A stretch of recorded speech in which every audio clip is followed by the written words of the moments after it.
Nature égale futur. Des enzymes pleines d'énergie. Depuis 3 milliards d'années, la nature utilise l'énergie solaire pour produire les carburants dont elle a besoin. Cette réaction chimique est la photosynthèse. Certaines microalgues et bactéries ont une particularité unique lors de la photosynthèse.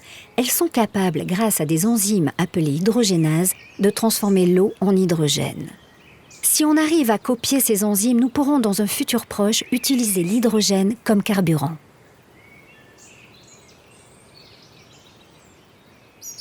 Ça fait 30-40 ans que les gens travaillent sur les hydrogénases.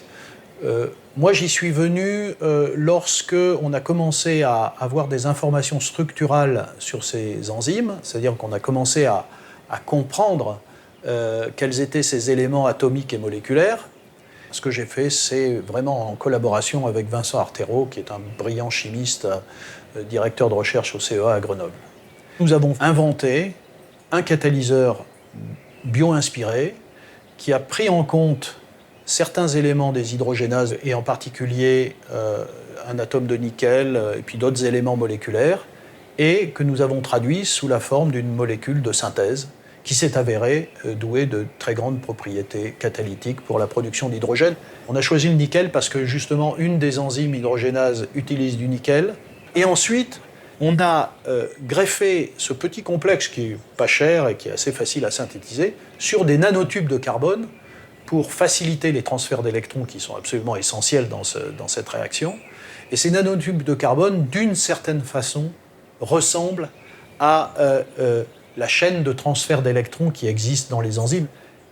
Longtemps, les chimistes ont pensé que pour catalyser ces réactions de transfert d'électrons et de production d'hydrogène, il fallait utiliser des métaux nobles. Donc là, je pense en particulier au platine. Aujourd'hui, on sait qu'il faut inventer des procédés, des technologies à base de métaux non nobles, donc pas trop chers et stables et efficaces.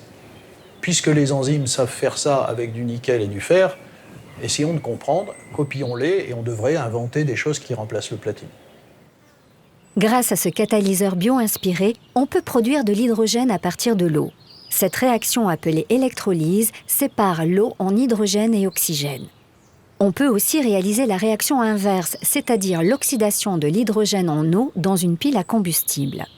Au cours de cette réaction, l'énergie stockée sous forme d'électrons au sein de la molécule d'hydrogène est libérée grâce au catalyseur pour produire de l'électricité. C'est pourquoi l'hydrogène est bien un carburant. Alors il y a une idée qui moi, m'intéresse au plus haut point et qui est assez fascinante. C'est cette idée